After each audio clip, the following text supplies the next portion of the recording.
So in this last part, I'm going to talk about some relatively new research results on glare mitigation and what the associated losses are. And I hope this will now be a bit of a shorter block, so we have a bit more time to discuss in the end.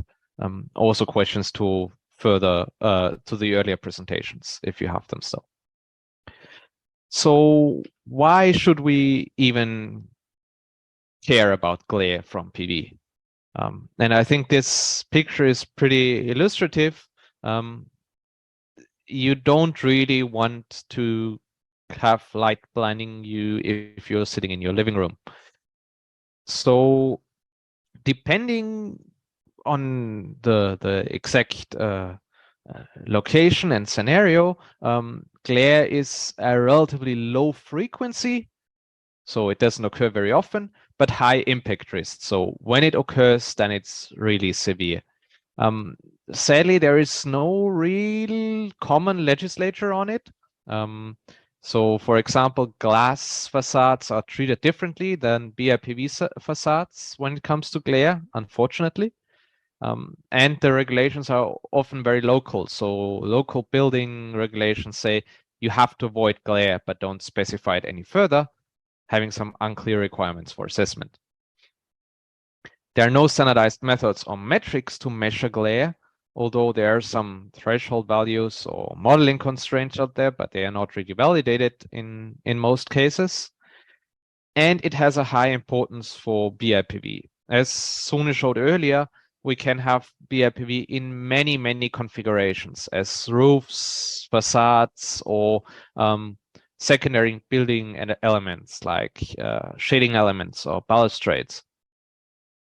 And of course, due to this very atypical orientations and this high variety of products, it is much more likely that we see glare in the field than if we just consider a normal PV installation somewhere on the ground. So there's actually a few different levels of glare. So the most severe one and the most dangerous one is retinal burn damage. And that's basically permanent burning of your retina, which basically destroys your receptors. And that's something we have to avoid at all costs. And then there's the more realistic glare scenarios, which include flash blindness, which is a temporary effect. So if you, for example, look into a camera flash in a dark room, or in some cases, if you're driving in a car from a very dark tunnel into blinding light, then you can get flash blindness, which usually lasts a few seconds or below a second, and then your eyes recover. And then finally, we have a more general category, which is sort of discomfort or disability glare. And that's whenever you start to squint because your surroundings are too bright, and then you cannot discern objects that easily anymore.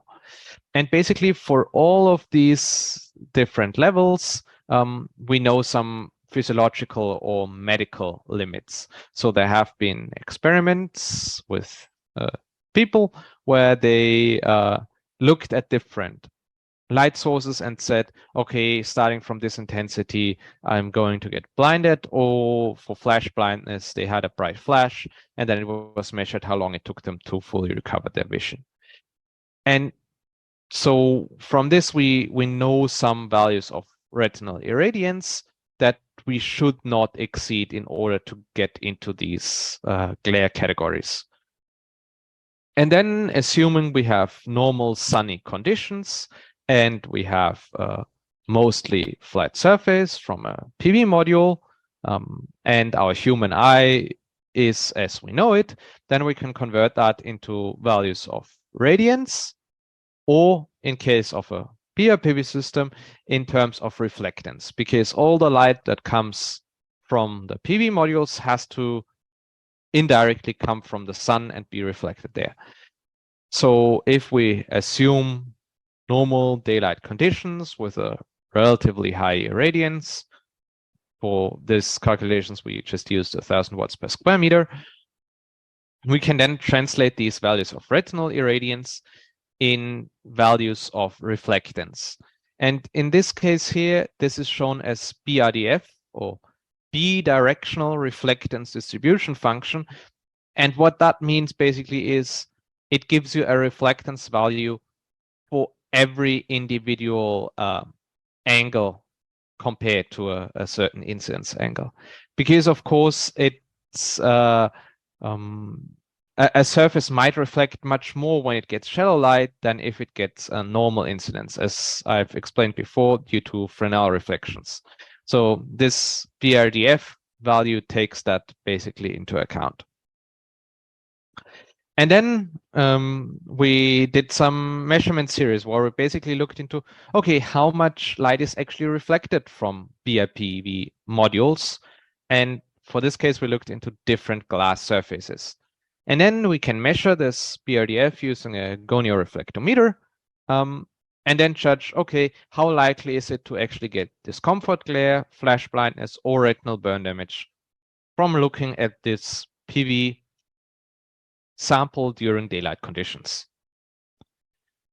So the first sample we looked at was a normal reference glass. So this has this very slightly uneven surface. And what we observed here is that we see some peaks along specular reflections, but also some scattering of light around those. And I've marked here two areas. So one is the area for discomfort glare, and the other is the area for flash blindness.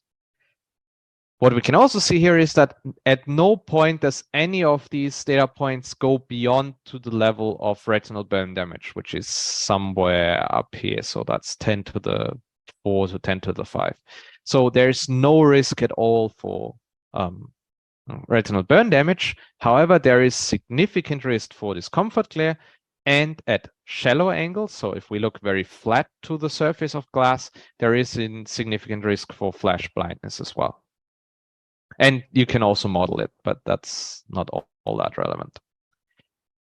Then we looked into some glare mitigation strategies. So one that is often used in commercial products and marketed as such is to just use an anti-reflective coating. So that's just a thin film coating that is in its refractive index between air and glass, so around 1.3 possibly. And then if you apply that to a smooth glass surface, it decreases the specular reflections and conversely increases this diffuse reflections or scattering.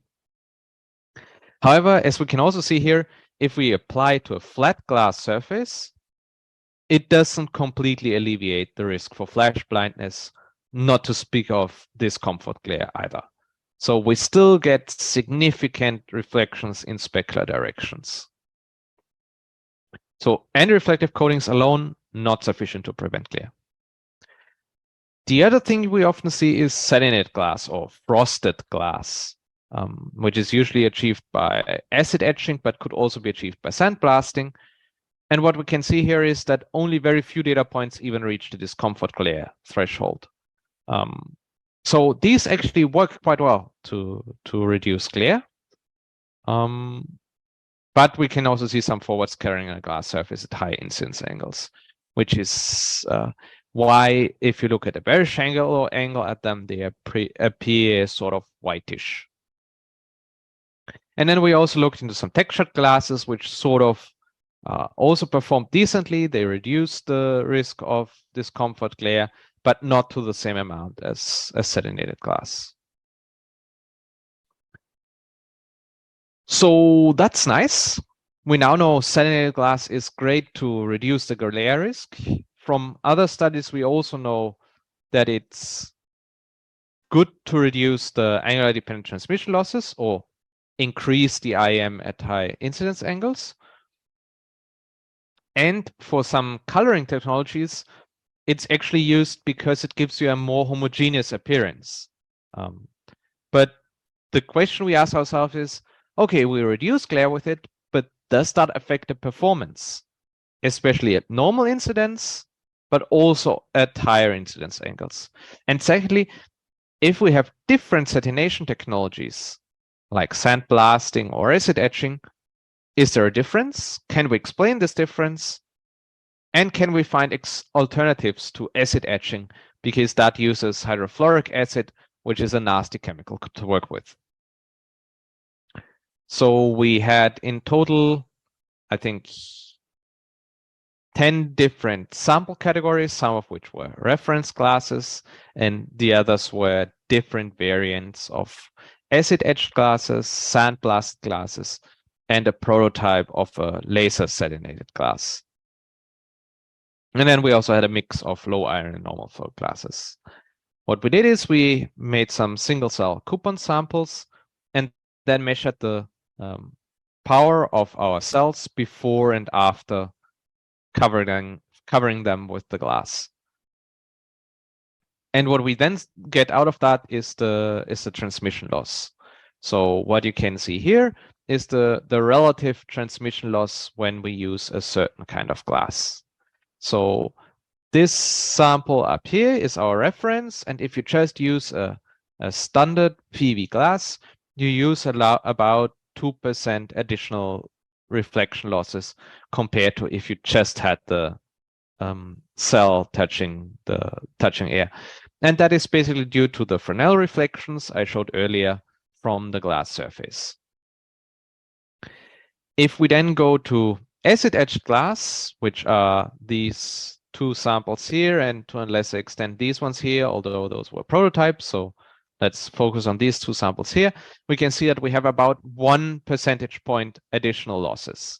So we lose an additional percent to what we already lose in a normal glass. And that's not a lot. That's pretty reasonable. If we, however, go to sandblasted glass or laser etched glass, we have much higher transmission losses in the region from 6 to 10 or even more percent.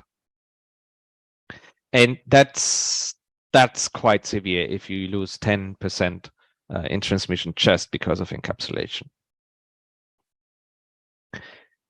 Then, as I mentioned before, we also looked into the angular dependent response. So if you go from normal incidence to higher incidence angles, and what you can see here is that the incidence angle modifier increases significantly for the acid etched glasses, but to a much lower extent for the sandblasted glass, or even decreases in intermediate angles for the laser satinated glass. And what that means is that basically at higher incidence angles, so if the light is very shallow to your sample, these glasses show a much higher performance than a standard PV glass, and therefore can mitigate some of these transmission losses at normal incidence. So we combined these ones. So basically the graph I showed before here, which is at normal incidence, and then we added the relative IAM we measured here to give us these efficiency curves. So what we can read from here is that up to approximately 55 degrees incidence angles, the standard PV reference glass outperforms our satinated glass. But for higher levels than that, the satinated glass is actually a lot better. And that means that in certain configurations, especially in BIPV, where we have the PV modules maybe in the facade or maybe oriented east and west, where generally you have a lot more diffuse irradiation, you will actually see a lot of incidence angles above 55 degrees. And in these cases, these satinated glasses perform equally or even better than the standard PV glass.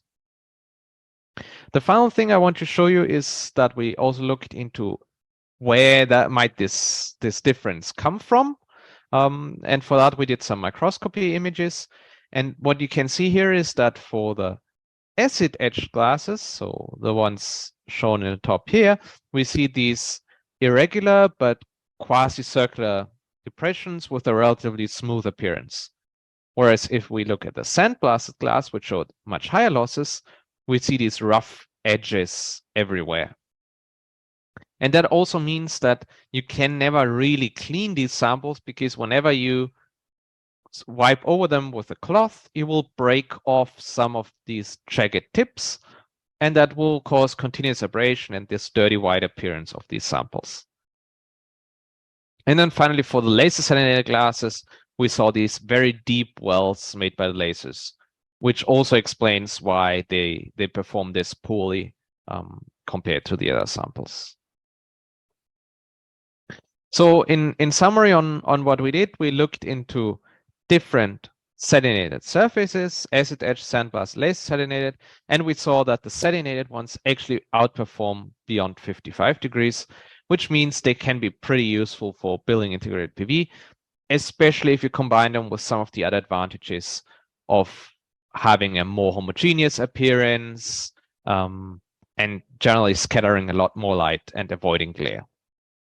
And sadly, we still don't have a viable alternative to the acid etched glass. So that's where we have to go with for now. So I think that was a shorter presentation now, and I think we have now time for more questions and maybe even discussions. Thank you very much, Markus. If you have some question, you can write it in the chat, or you can raise your hand. I will give you access to the microphone. So yes, it was. I already heard this presentation. Very nice presentation about the surface treatment of the PV module. Very, very interesting. So do you make some combination of your color treatment and surface treatment? And yes. So if we go back here, so the samples you can see here actually have a satinated glass in front in order to achieve this more homogeneous appearance. Also, all the samples that are used in this Copenhagen International School have a satinated front glass, because otherwise these thin film coatings don't work that well, and you will see even more iridescence when you look at them. So actually, the trend currently seems to be that all colored BIPV is going towards satinated glass or frosted glass, just because it looks much nicer. And as we showed, the losses are minimal. And also, as you with the surface treatment, you have better performance with high angles.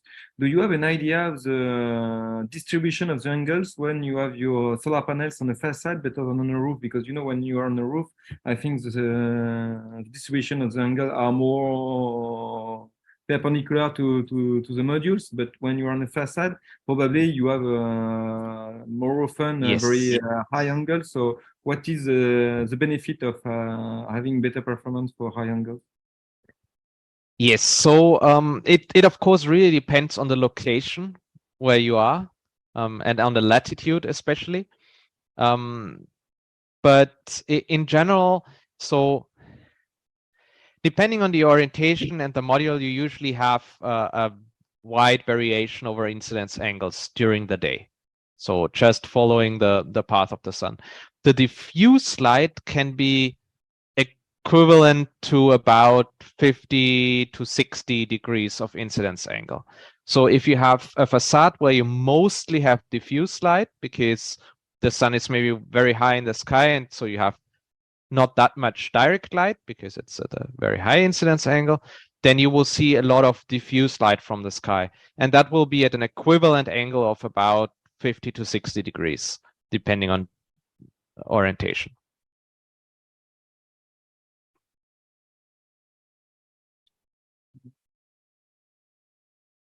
No.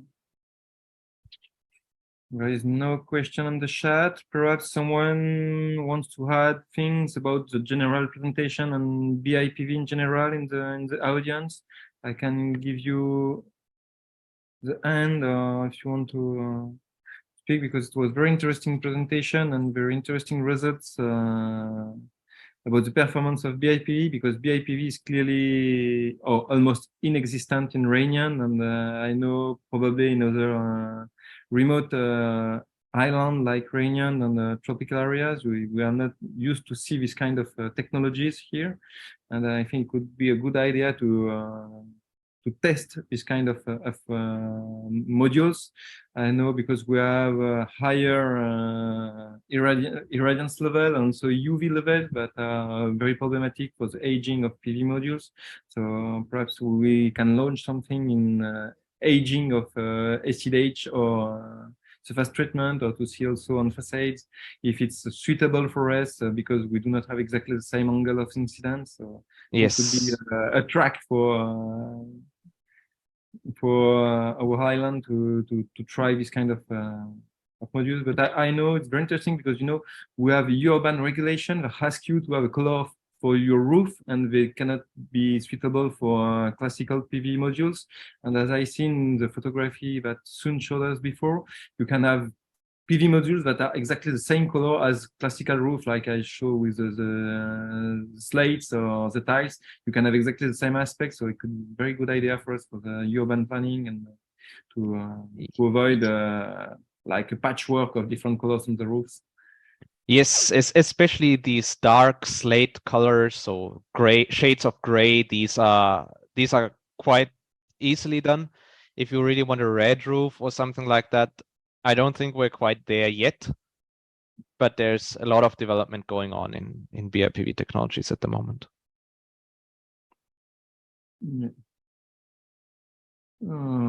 I have two questions. The first one says, do we have interest for airport applications? Because glare is a problem when you design roofs in airports or facades.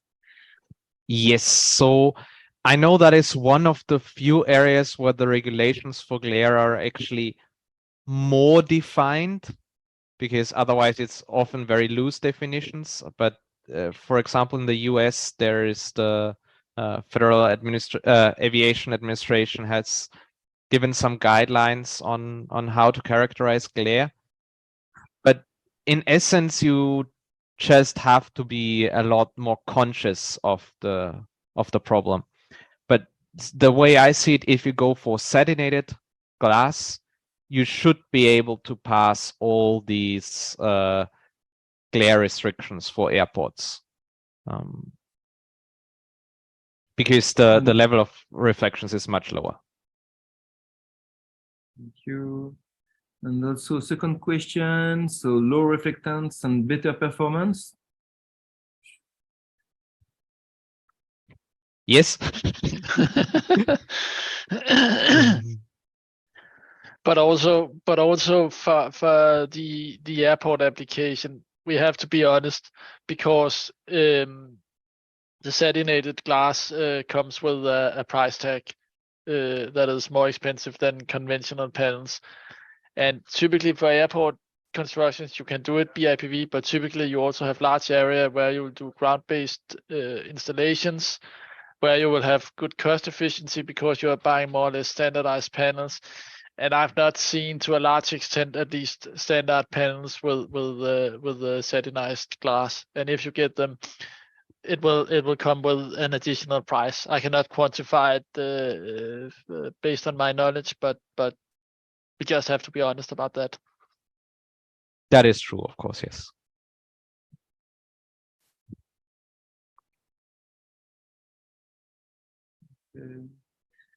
So I don't see other questions, so I propose to close the workshop. So thank you very much, Sun. Thank you very much, Markus, for your presentation. They were very, very interesting for us, and we have a lot of people connected to this workshop, more than 30 people connected. So I think I know there are some master students, private companies and PhDs and so on. So thank you very much also to all the participants to this workshop. So the next workshop will be next week also with the DTU. So I will share my screen.